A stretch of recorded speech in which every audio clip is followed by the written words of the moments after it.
Seguimos en Tribuna TV. Me siento muy contento porque esta noche se encuentra con nosotros un gran amigo, una persona que desde los inicios de este proyecto, recuerdo que empezamos con Hablemos con la Juventud, después Tribuna Juvenil y hoy en día Tribuna TV. Un fundador de este proyecto hoy gracias a Linares, Rafael Linares Guerrero, mi gran amigo, empezamos. El mismo día, como tú dices, el mismo día. El mismo día, a la misma hora y por el mismo canal. Señores, muchas gracias. Bienvenido, Linares. Giovanni, y este no se queda atrás, porque este viejito también, déjame decirte que este no se queda atrás, pero Giovanni, César Smith y yo iniciamos ese proyecto ese día, y gracias a Dios, nosotros, el que no nos conoce en los medios, puede decir cualquier cosa, pero nosotros iniciamos este proyecto y cada uno se ha mantenido con el mismo, diríamos nosotros, con el mismo semblante, porque ¿qué es lo que nosotros queremos? Una mejor República Dominicana.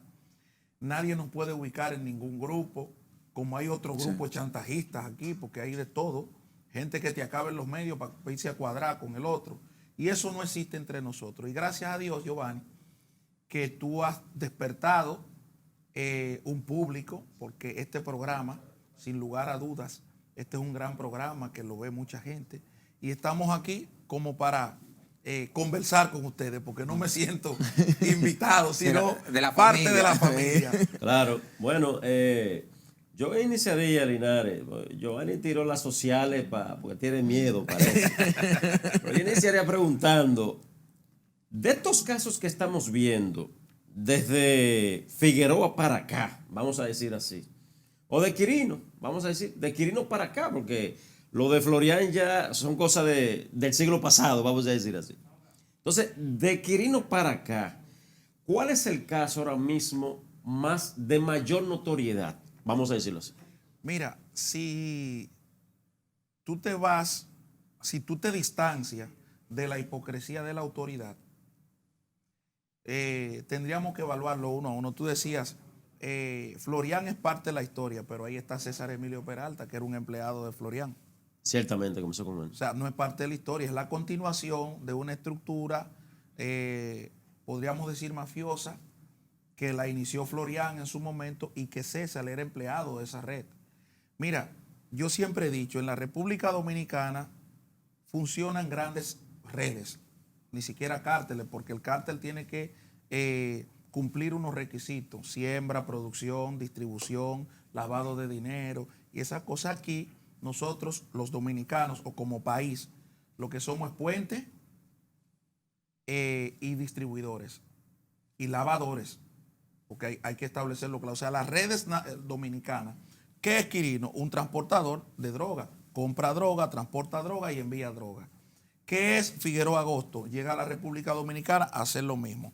No siembra, porque aquí no se siembra grandes hectáreas de marihuana, grandes hectáreas de coca, nada de eso, sino la cocaína llega a la República Dominicana. A través de él. A través de todas estas redes han llegado. Es importante destacar algo. Tú tienes la República Dominicana, frontera con Haití, somos una isla. La parte del sur, el litoral sur, es por donde se recibe el 80-90% de la cocaína que los traficantes o las redes de narcotráfico reciben. Toda la costa sur de la República Dominicana. Y se despacha por las costas del este, por las costas del norte y del nordeste, para más o menos donde quiera. Eso no es porque estamos en República Dominicana, porque estamos en... No, es que la DEA, la Europol, a través de un estudio muy importante, la ONU, a través del Informe Mundial sobre Drogas, ha establecido que el 80% de la cocaína que entra a la República Dominicana, Haití, Jamaica, las Antillas Mayores y las Antillas Menores, entra por los puertos o por las aguas. Y es natural. Un avión ya no te puede cargar toneladas de cocaína porque es detectado por los radares de diferentes países. Ahora, un barco que va a entrar al multimodal Caucedo o al muelle de Jaina, que tiene 1,000, 2,000 contenedores, ahí es natural que el narcotráfico también se filtre o se infiltre y entonces te cuele allí, ¿qué? 2, 3, 4 toneladas. Eso va a pasar siempre. Los lanches, entonces, en menor cuantía de llegada, los lancheros, los distribuidores y una serie de cosas. Hay que entender de geografía para usted hablar de narcotráfico tiene que saber de geografía. Y tiene que saber dónde está situada la República Dominicana. Pero mencionaste el multimodal Caucedo. Como uno más. Sí, pero es importante ese porque siempre a mí me ha llamado la atención lo que sucedió con Arturo del Tiempo Marqués. Sí. Arturo del Tiempo Marqués, un constructor, un empresario, se lo llevan al presidente, lo tiran foto en Palacio con Duarte detrás, lo llevan a todas las inauguraciones hoteleras, etcétera. Pero lo hacen policía honorífico. Lo hacen policía honorífico, ciertamente. Él y un hijo que se llamaba así mismo, sí, ¿verdad? Sí. Pero ese multimodal era uno de su escenario principal para él hacer todo lo que se hizo. Él utilizaba la República Dominicana como puente y volvemos a la geografía. ¿Qué significa España para Europa? ¿Qué significa Francia e Italia para Europa? Sí. La entrada de todo tipo de cocaína refinada desde Sudamérica. O sea, cuando tú te vas a España, tú te encuentras, pero no estamos hablando de un estereotipo negativo para España, sino es la referencia geoestratégica que tiene España. O sea, la entrada, vamos a decir, de Europa, Francia, Italia, sí, Sicilia, o sea, son mafias que te van a ir permaneciendo en el tiempo por su ubicación geográfica. Yo le puedo decir algo a ustedes. República Dominicana nunca va a descansar del problema de las drogas, ni nunca va a descansar del problema del lavado. ¿Por qué? Porque somos un puente estratégico, geográficamente hablando. Así como desde Panamá, tú puedes tener un modelo de llegada de mercancía comestible, de llegada de mercancía para todo tipo de cosas, tú también vas a tener el mercado del narcotráfico. Entonces, cuando las grandes potencias, cuando lo entendamos como país, entonces vamos a dejar de dimensionar a los narcos. ¿Por qué? ¿Qué te hizo hoy en día? ¿A quién se conoce como el narcotraficante más importante de todos los tiempos? Yo diría que a Quirino Ernesto Paulino. Ni siquiera Figueroa, porque Figueroa es puertorriqueño, llegó aquí a la República Dominicana y es de otra nacionalidad. Quirino, ¿verdad? En el 2005 se nos vendió a Quirino como que era el capo más importante y que lo iban a condenar a cadena perpetua. Eso fue lo que escuchamos de Vincho, de Vinicito y de ese grupo. Y del gobierno de Leonel Fernández. Al final Estados Unidos le dijo, dame la lista con quién era que tú traficabas. Mira, nosotros tenemos tales pruebas contigo. Si no nos colaboras, te vamos a condenar a cadena perpetua. Ahí tenemos a Quirino ya 10 años. Wow. Y disfrutando sus bienes. Disfrutando sus bienes. Entonces, ¿qué surge a raíz del embargo? ¿Cómo surge Quirino? A raíz del embargo de Estados Unidos frente a Haití. Y Quirino es uno de los grandes conocedores del tráfico, en principio no de drogas, sino de mercancía. Y como te digo, el que puede traficar mercancía, el que puede contrabandear mercancía, contrabandea cualquier cosa, entonces él se hace un gran capo de capos. Entonces, ¿quién controlaba en ese momento que gravitaba Quirino, que gravitaban ese grupo? ¿Quiénes quiénes controlaban las costas del Atlántico en Colombia? Que es nuestra espalda y nosotros somos el frente de la costa atlántica. Los paramilitares y algunos efectivos de las FARC. Entonces, fíjate ya por dónde va el problema. O sea, nosotros tenemos nuestro litoral sur de la República Dominicana, desde Barahona hasta La Romana, hasta Higüey, podríamos decir, pero hasta La Romana. Sí. Nosotros hacemos frente con Colombia y Venezuela. Sí. Toda esa costa. La costa norte, ¿con qué hace frente? Con Miami. La costa este con Puerto Rico. Ahora este caso Falcón, ¿dónde tiene sus estructuras? En Puerto Rico. ¿Pero por qué? Tienen una estructura regional que es en Santiago, una estructura de operación en Santiago, pero tienen otra de despacho Miches. En Miches, Miches. Miches y toda la parte del este. Esa parte del este. Pero Miches como centro. Sí, sí. Pero te sacaban droga desde Samaná. El PLD tiene un extraditado ahora, que es el ex alcalde de Las Galeras, que fue extraditado a Puerto Rico. Porque fíjate dónde está, cómo está ubicado, en las costas del este. Linares, una pregunta. ¿Por qué este caso, Falcon, le cae así, se puede decir, a la clara al Partido Revolucionario Moderno? Yo Le explota. Aunque mucha gente se pone guapo conmigo, Robinson y Giovanni, cuando yo digo que no había necesidad de que el presidente se juntara con esa gente. Aquí hay un problema, que aquí atacan al mensajero y no al mensaje. O sea, Robinson me dice a mí, mira, cuídate cuando tú salgas por ahí, porque yo creo que ahí hay una persona acechándote. Entonces yo cojo y critico a Robinson y hasta desafío a Robinson a la trompa. Pero de quien yo me tengo que cuidar es del mensaje que él me está dando. O sea, lo que yo tengo que escuchar es el mensaje que él me está dando. En el año 94, en Colombia, va a suceder un evento que es típico de análisis. ¿Por qué? Muere Pablo Escobar en el año 93. El cartel de Medellín se comienza a desmantelar, o lo comienzan a desmantelar propiamente. Ya están presos o muertos todos los exponentes del cartel de Medellín. Conjuntamente con ese cartel de Medellín, el rival cartel de Cali, pero también las Autodefensas Unidas de Colombia, pero también la oficina de Envigado, dirigida por don Diego Murillo Bejarano, y las Autodefensas, dirigidas por los hermanos Castaño, geográficamente se convierten en un monstruo. O sea, el Estado se pregunta, el Estado colombiano, y se ven acá, ¿y qué hemos hecho? Gaviria y los Estados Unidos también, ven acá, hemos pactado para acabar con un capo que se llama Pablo Escobar. Yo no te estoy hablando a ti del 70, yo te estoy hablando a ti del 93, hace 30 y pico de años. Sí. Pero en el 2005 es que se llevan, en el 2004, es que extraditan a los hermanos Rodrigo Orejuela. Es decir, en el 2000 faltaban 2 años para nosotros iniciar el programa de televisión. Increíble. Tú ya estabas en el aire. Es decir, en el 2005 es que se acaba, podríamos decir así, el cartel de Cali. Y yo le doy unos años más y me sitúo en Figueroa Agosto. Porque Figueroa Agosto, uno de los traficantes que utilizaba aquí, era al hermano de Chepe Santa Cruz Londoño, wow, que era un operativo del cartel de Cali, Figueroa Agosto.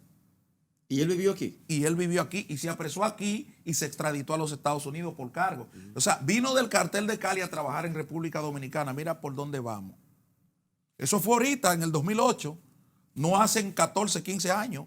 Entonces, 93, Colombia. Cuando Estados Unidos y cuando el presidente Gaviria se dan cuenta de que lo que han creado es un monstruo con los Pepes. ¿Quién eran los Pepes? Los perseguidos por Pablo Escobar. ¿Por qué yo hablo de esta historia? Y también voy a tocar un poquito con México. Pero en México pasa otra cosa particular. Pero vámonos a quedarnos aquí en Colombia. ¿Qué pasa? Cuando despiertan de ese monstruo, dicen, no, pero espérate, esto hay que acabarlo. Entonces el narcotráfico ve que ya el gobierno, que ya los Estados Unidos los están persiguiendo. ¿Y qué hacen? Se filtran en la estructura de Samper y le ponen $6 millones, le dan muchísimas ¿El presidente cosas. de Colombia? Del presidente de Colombia, 1994. Sí. Podríamos decir que esas estructuras se habían creado en la parte política de Samper. No, se crearon en las estructuras políticas de Betancourt, Belisario Betancourt, presidente de Colombia, de Virgilio Barco, de Turbay, o sea, de una serie de presidentes o políticas que no habían resultado, no habían hecho efectos. Entonces, Samper en el 94, por la gula y por la avaricia, su campaña le cogió dinero al narcotráfico. Cuando el narcotraficante se siente desprotegido, ¿qué pasa? Dice, no, espérate, pero yo te di mi dinero. Yo te di mi dinero. Entonces, cuando ellos comienzan a apresar y comienzan a presionar a esos narcotraficantes, ¿qué pasa? Comenzaron a escandalizar ya el narcotráfico. Al igual que Pablo Escobar lo hizo en el 85 con el Partido Liberal, y Samper, los narcotraficantes del cartel de Cali hicieron lo mismo. 20 o 25 años después, estamos en República Dominicana con un candidato presidencial del PRM que no ha hecho estructura de narcotráfico, pero ciertos grupos lo han llevado donde esos narcos, su partido lo ha hecho candidato y ahora él carga con la derrota que no es de él. ¿Quién le dice eso al presidente? Nadie. Entonces me atacan a mí. Me atacan a mí. Yo soy el enemigo del gobierno. No, yo soy un experto en el tema.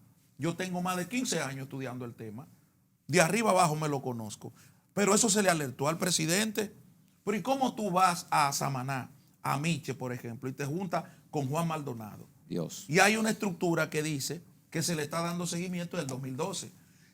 Que en el gobierno de Danilo, que en el gobierno de Leonel no se le dio seguimiento. Espérate. Las investigaciones de narcotráfico no son estatales. Son internacionales. Pero yo te voy a hacer una pregunta. Nos vamos a pausa. Sí. Pero yo te voy a dejar una pregunta en el aire. Cuando aquí se criticó a el jefe de campaña Danilo Medina, el brasileño, A Joao Santana. a Joao Santana, y se le llevó preso y mucha laraca con Joao Santana, se dijo que el asesor de Danilo era un delincuente. Yo le decía a la gente, Danilo no contrató a un delincuente, Danilo contrató a un estratega, ¿verdad? Claro.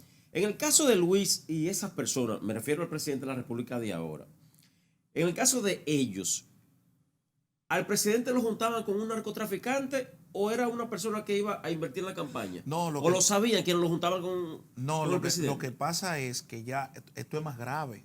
Esto es más grave. O sea, Miguel Gutiérrez, mi tesis, que Giovanni lo sabe, fue, abordó el gasto en campaña incurrido por los partidos políticos. Yo te estoy hablando en el 2009, para yo graduarme de abogado. 2009, tengo ya 12 años, pero ya Giovanni y el grupo trabajábamos en oficina. O sea, nosotros tenemos casi 14, 15 años trabajando el derecho. No están picando hace mucho. Pero no, era que teníamos que hacerlo. Entonces, ¿qué pasa? Mi pasión, los partidos políticos, y yo comencé a analizar el gasto. No había, en la legislación electoral, que era la ley 275-97, no teníamos una estructura de supervisión real del gasto incurrido en campaña por los partidos políticos. Pero te voy a decir otra. Llega la nueva ley de partidos, llega la ley electoral y no ponen mecanismo para eso. Entonces, cuando un partido le dice a un candidato, Giovanni, tráeme un documento de no antecedentes judiciales, y Giovanni le pasa el documento, tú no tienes problema en República Dominicana. Pero si el partido tuviera control, te dijera, vaya a la DNCD y búsqueme una certificación de no sometimiento, o vaya a la DNCD y busque en sus archivos qué investigación ellos han iniciado contra ti. Cuando tú vienes con la DNCD, que tú vienes con 4 fichas, 3 casos, tú eres un candidato que no eres potable. Claro. O sea, te sometieron por lavado, te sometieron por eso. O sea, el partido tiene que tener filtro. Un colador. ¿Cómo se filtra Miguel Gutiérrez? ¿Cómo se filtra ese diputado Maldonado? Pilarte, Miki López. O sea, Dios. Es que nadie alertó al presidente de que esta gente eran narcos. Y óyeme, con este embajador que llegó ahora, es duro. No te puedo decir que es duro, pero es una persona seria, honesta, y aparte de todo es un investigador. Y yo creo que las buenas relaciones que tenemos con los Estados Unidos tenemos que fortalecerlas, claro, en base a esta nueva misión que llevamos. Vamos ahí, querido Linares, a una pequeña pausa y vamos a regresar con muchos temas controversiales. Entre ellos, señores, algo que los Twitter famosos de mi querido amigo Rafael Linares, es que ya se habla que le congelaron las cuentas al señor Gonzalo Castillo. Vamos a ir a la pausa y vamos a regresar con este tema muy controversial.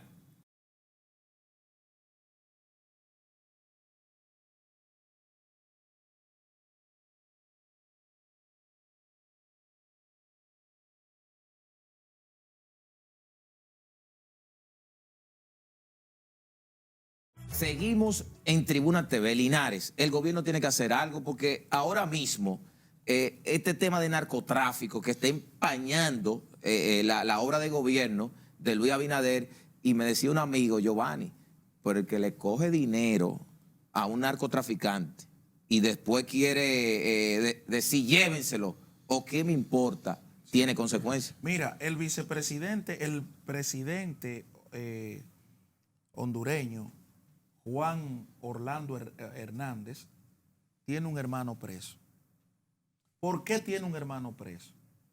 Porque esa persona, el hermano, conjuntamente con los cachiros, o con el jefe de los cachiros, David Leonel Maradriaga, que era un narcotraficante poderosísimo que controlaba toda el área de Centroamérica y parte de Suramérica. ¿Los cachiros que una banda? Los cachiros es una banda.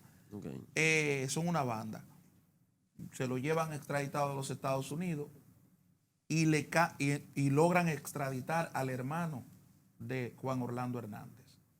Pero me voy a Honduras, me voy con Porfirio Lobo, ese que sustituye a Zelaya. Fabio Lobo lo apresan en Haití, traficando con droga, su hijo, y se lo llevan a Estados Unidos. Ahí está condenado. ¿Por qué? Porque varios narcotraficantes le llamaron, le mencionaron. Guy Philippe, ese paramilitar haitiano, extraditado a los Estados Unidos por lavado de activos y conspiración para introducir 5 kilos de cocaína. Los sobrinos de Sila Flores. Tú tienes una serie de antecedentes. ¿Y los hijastros de Maduro? Sí. Tú tienes una serie tú tienes unos cuantos antecedentes que como gobierno, primero como candidato, para mí el presidente no tuvo a nadie cerca de él que le diga, presidente, pero mire, yo creo que esto está mal por esto y por esto y por esto. Es que a mí, porque la figura del consiglieri en Palacio desapareció hace mucho. La figura del consejero desapareció hace mucho, porque el consejero es que le evita al presidente que venga un ladrón, que venga un delincuente, que venga un estafador y se filtre ahí como hombre serio. Yo te lo voy a poner un ejemplo. Ven acá, y era que nadie sabía que Mickey López se dedicaba al tráfico de droga. Y subieron al candidato presidencial en un helicóptero. Señores, pero además con los antecedentes. Pero volvemos a lo mismo. Ese capo no es de Luis. Ese capo es de otras estructuras. Porque ese capo era Mickey López. Ese capo era de estructuras anteriores, pues ese capo hasta policía era. Y el hijo también. ¿El que es regidor? Ese. Entonces, ahora, ¿cuál es el error? Que el PRM lleva a la mujer como candidata y la hace diputada. Dios. El Ministerio Público el Ministerio Público le levanta una acusación. Primero se politizó que Jean Alain, igual que Yamil Abreu Navarro, que se politizó. Y ahí está Yamil negociando ya. Yamil está negociando y se politizó. Esto que está sucediendo, ¿quién es que está cantando? No, es que no hay nadie. Mira, es que tú no puedes decir que fulano está cantando, fulano. Mira qué pasa en el narcotráfico. Se juntan 3 personas y deciden enviar 1000 kilos de cocaína. Hay un libro muy famoso que yo se lo recomiendo que se llama El último capo o El último chapo de Malcolm X. Y está otro que es más antiguo que se llama Los jinetes de la cocaína, escrito por Fabio Castillo. Esos 2 libros te enseñan a ti que el narcotráfico ha ido evolucionando. Nosotros como República Dominicana es que hemos ido involucionando. ¿Por qué? Porque antes existían los grandes cárteles, cartel de Cali, cartel de Medellín, cartel del norte del Valle del Cauca, los rastrojos, los ubareños, el cartel del Pacífico, cartel de la costa, toda esa vaina, ¿verdad? ¿Qué pasa? Ahora ya no hay posibilidad de que exista un cártel tan grande, tan poderoso, un cártel familiar. Tú hablas del cartel de Sinaloa, bueno, pero Sinaloa como tal, si nos vamos a Sinaloa como tal, tenemos que irnos al 1902 o 1882. Que ese problema en México surge como un problema racial y en Estados Unidos también. O sea, la cocaína, los negros, la cocaína, mira, lo primero que la marihuana tiene un componente hasta racial. Porque el cáñamo español no era tan bueno como el cáñamo que se daba en México. Es decir, la hoja, el tallo, sí. El tallo como tal. Entonces, ya ahí había un problema racial. En la disputa. Entonces, la marihuana era consumida por los negros para violar mujeres blancas. Oye, ¿cómo surgió ese debate? Pero el opio, la heroína, surge como un elemento también racial, la lucha, o sea, la persecución, que eran los chinos que controlaban ese negocio. Sí, los chinos. Los chinos controlaban ese negocio. Esa guerra en Afganistán que ustedes ven ahora es parte de toda esta historia, pero estamos hablando 100 y pico años después. Entonces, ¿qué pasa? Surge como un problema racial en México. Ahora no hay cárteles, lo que hay es redes. Bueno, grandes cárteles, pero eso en Colombia, México. Entonces se juntan tres plazas. Mira, yo tengo aquí $500,000, yo tengo la ruta y fulano tiene la coca. Vamos a mandar un viaje de 3,000 kilos a Puerto Rico. Cuando eso se cae, que te agarran a los dos lancheros, ya tienen dos acusaciones. Trata de personas, porque van dos ilegales manejando una lancha. Sí. Ya violentaron una ley migratoria en México o en la Bahamas. Y tráfico de cocaína. Entonces, te cogen esos muchachos. Te dicen, mira, tú sabes que te agarramos con 1,000 kilos, con 500, con 300, con tal cantidad. Te vamos a dar 30 años. Ese tipo, que un lanchero, que un pobre diablo, dice, no, espérate. Esa droga es de fulano, de perencejo y perencejo. Y ahí se van a y más si esa persona tiene conexiones políticas, si tienen conexión económica, Ahí es lo duro. cómo se mueve el dinero. Conexiones militares. Conexiones militares, que ahora vienen unas extradiciones de los militares. Increíble. Ey. También. Ahora, por eso veo yo a un líder político que se opone ahora a la reforma constitucional de Luis Abinader. Pero son tan estúpidos en Palacio. Militares así que lo tengo que activos. decir. Militares Sí, activos. y en retiro. Son tan estúpidos en Palacio que no son capaces de analizar lo que está diciendo Leonel Fernández. Ya él no está de acuerdo con la reforma constitucional. Quisiera preguntar cuántos militares tiene pedido en extradición del entorno de él. Pero no me quedo ahí porque hay de, hay de todos los Ahí es que a grupos. mí me gusta Hay de- quisiera preguntar. Sí, porque, claro. Linares, quiero entrar en el aspecto político. Tú y yo estudiamos en la Pontificia Universidad Católica Madre y Maestra. Casi la gran mayoría de esos jóvenes que son funcionarios hoy en día fueron nuestros amigos Sí. de pasillo, de curso, y vemos muchas veces los errores, las novatadas que se están cometiendo en este gobierno, que tú vives en tu plataforma denunciando Claro. los errores, Claro. no de este gobierno, sino de tus amigos y de mis amigos también. Sí, Me lo va a sacar de la droga el hombre. Qué vaina. Vamos a Ya entrar en cogió lo miedo. político. No, por ejemplo, es difícil que nosotros tres, que somos dirigentes políticos de un partido u otro, no entendamos los procesos. Porque tenemos tres toques. Tenemos el toque de la comunicación, el toque profesional y el toque político. Aquí hay gente, que te voy a decir la verdad, Sí. Giovanni, Robinson, aquí hay gente que se está comprando un traje ahora. Dios. Aquí hay gente que se está comprando unos zapatos ahora. No conocía de eso. Porque no conocían de eso, no sabían lo que era dar 20,000 pesos, Sí, 15,000, 30,000, hasta 1,000 pesos por un traje, 2,000 pesos por un traje. Aquí hay muchachos que uno lo conoce, que no, entonces no conocen el Estado, no conocen la estructura del Estado, no conocen ni siquiera lo que es preparar un informe, no conocen nada. Entonces cuando lo ponen en un Estado que ellos creen que es pequeño y estamos frente a un Estado grande, se cometen muchísimas cosas. Te voy a poner un ejemplo. En obras públicas hay un desorden.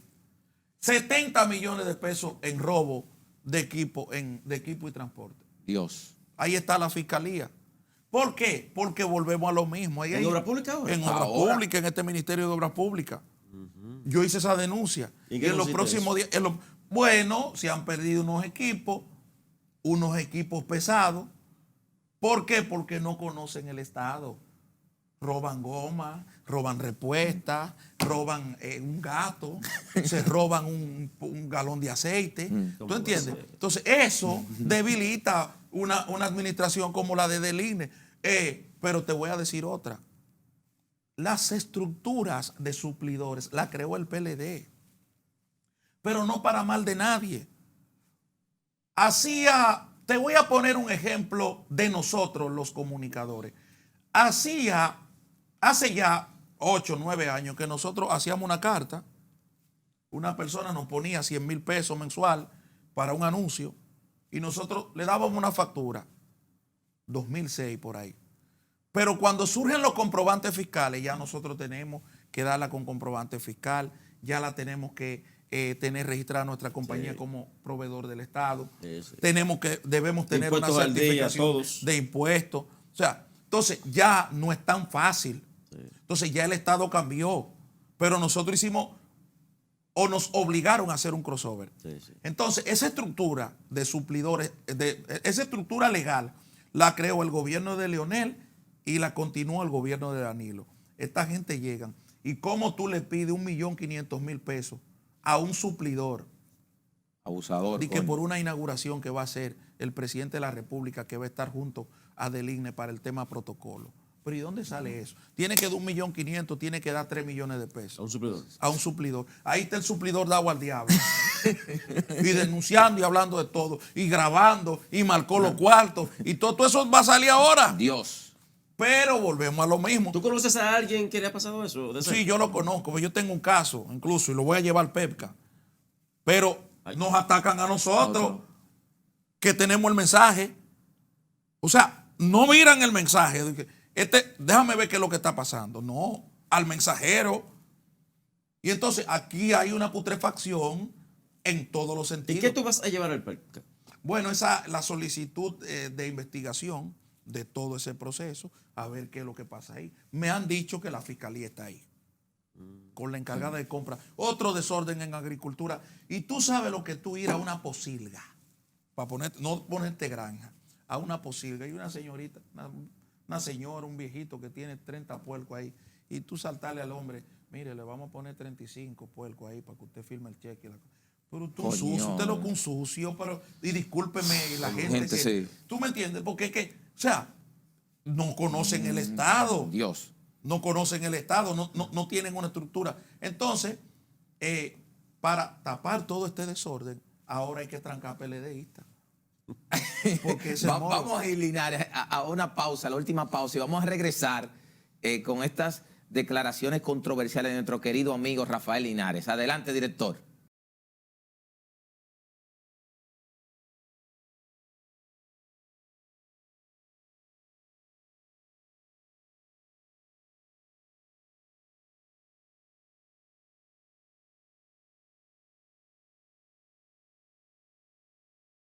Seguimos en Tribuna TV. Linares, ¿quiénes que van presos? Oh, pero eso tú tienes que preguntárselo a Jenny Berenice. Yo simplemente me llegan algunas informaciones, mis medios, y yo, si creo prudente, las tiro, las suelto. Por ejemplo, a Gonzalo Castillo y a Ramón Pepín le embargaron todas las cuentas ahora. A los dos. Hay un posible sometimiento en estos días porque el gobierno quiere quitarse presión. Tú sabes que ya el caso Falcón, que lo ha embarrado. Mira, yo he dicho aquí que en este caso de narcotráfico, usted puede ubicarlo a todo en el PLD. Ahora no puede ubicar uno en el PRM, porque el PRM es el cambio. El presidente es el cambio. O sea, usted no puede. O sea, el PRM no me puede decir a mí porque Miguel Gutiérrez es un angelito y está extraditado. Y tiene 3 personas más extraditadas. No me puede decir a mí de Juan Maldonado. Todo esto escándalo. Entonces el gobierno necesita pararlo. Es una pena que el Ministerio Público se esté prestando esta vagabundería. Y tú sabes, y tú también, Robinson, y la población, que cuando el caso de Brecht comenzó aquí en este país, yo fui uno de los primeros que dije, eso no va para ningún lado. Porque veía sensacionalismo. Pero no con el caso de Brecht. Con la mayoría de los casos que el Ministerio Público le da a prensa, primero, y no se encarga de preparar un buen caso, pasa eso. ¿Qué pasó en el caso? Entonces, antes de entrar, cuando hay un juez que no se adecua a lo que ellos quieren, entonces le entran. José Alejandro Vargas fue víctima de esos grupos. El juez. Sí, el juez. Ese juez, ¿por qué? Porque le llevaron a Quirinito de manera irregular. Dice, no señor, al Ministerio Público que lo vuelva a apresar, que cumple el debido proceso y que me lo traiga. Por cierto, aquí. ¿dónde fue que enterraron a Quirinito? No, bueno, ya eso tienen que responderlo las autoridades. Ajá. ¿Por qué? Porque está muerto, ¿verdad? Porque no creo que esté muerto, pero ¿Qué hizo Quirinito? Quirinito en principio es un cobrador de deuda y se mete en un conflicto de dos narcotraficantes. Ahí es que surge el problema de Quirinito y por eso que lo condenan a 20 años. Linares, nos queda poco tiempo. Yo te quiero aprovechar en sentido lato. ¿Cuál es tu opinión sobre este sometimiento muy controversial del diputado, el señor Botello, Sí, con relación al 30% de la AFP y eliminar el fondo de pensiones? Mira, atacar a las administradoras de fondos de pensiones ahora, yo creo que es un error. Porque usted debió atacar eso antes de que se creara la ley y que se creara todo esos argumentos. Claro.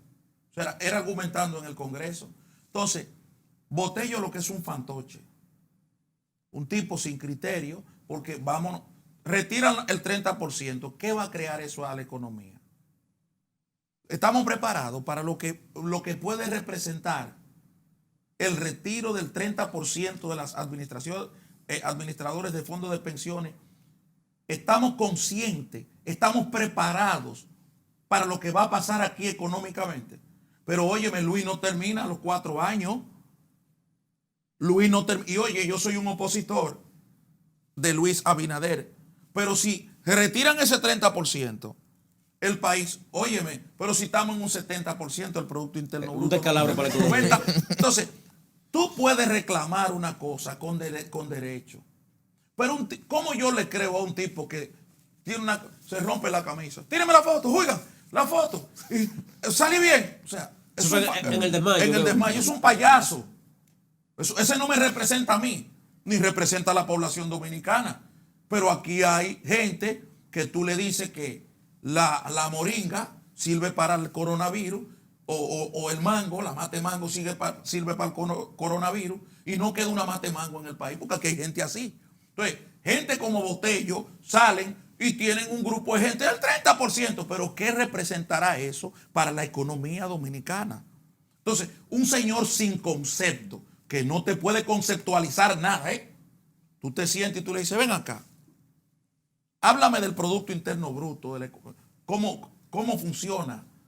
Y no es capaz de profundizarte porque él no sabe. 30%, 30%, Sí. 30%, ya, eso ya. Entonces, esa es la. Óyeme, porque nosotros tenemos un grave problema con estos legisladores, que no hay formación. Pero tú dijiste algo sobre la ley, que hay que recurrir a la modificación.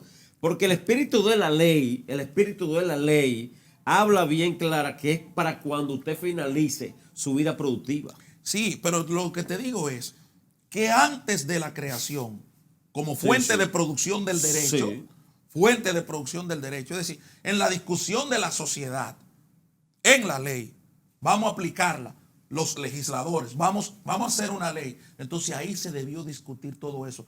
Ahora que esa gente han hecho una inversión, que esos fondos están ya conectados en la economía dominicana, ahora entendemos la situación por la que estamos pasando todos los dominicanos.